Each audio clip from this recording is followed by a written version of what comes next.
Pemirsa, terima kasih Anda masih bersama Seputar Bali. Mendikbud Nadiem Makarim lewat kebijakan Merdeka Belajar baru akan mengganti UN dengan asesmen kompetensi minimum dan survei karakter pada 2021. Dengan kata lain, 2020 akan menjadi tahun terakhir pelaksanaan UN. Belum turunnya Juknis dan Juklak UN dikhawatirkan berpengaruh pada proses penerimaan peserta didik baru.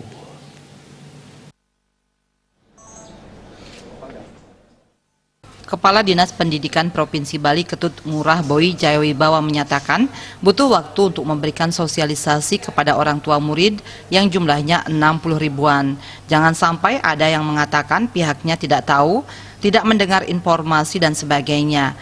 Sebelum dilakukan sosialisasi terlebih dahulu harus ada peraturan gubernur tingkat provinsi dan peraturan bupati wali kota di kabupaten kota.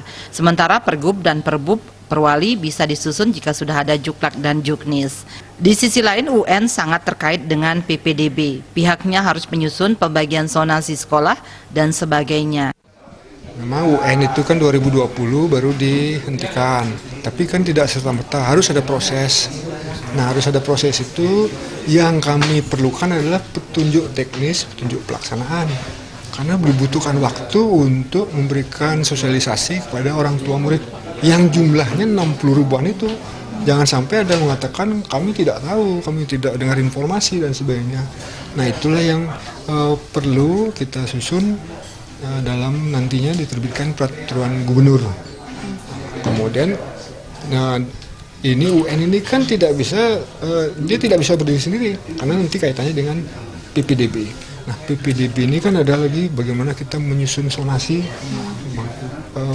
per sekolah, masuk kecamatan mana, siswa di mana dan sebagainya. Nah, kalau itu tidak turun, sulit bagi kami segera untuk melaksanakan tugas ini.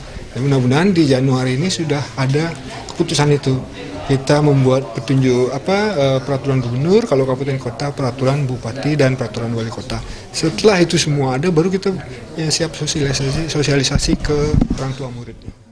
Ia berharap Juklak dan Juknis dari pusat terbit Januari mendatang. Indrawan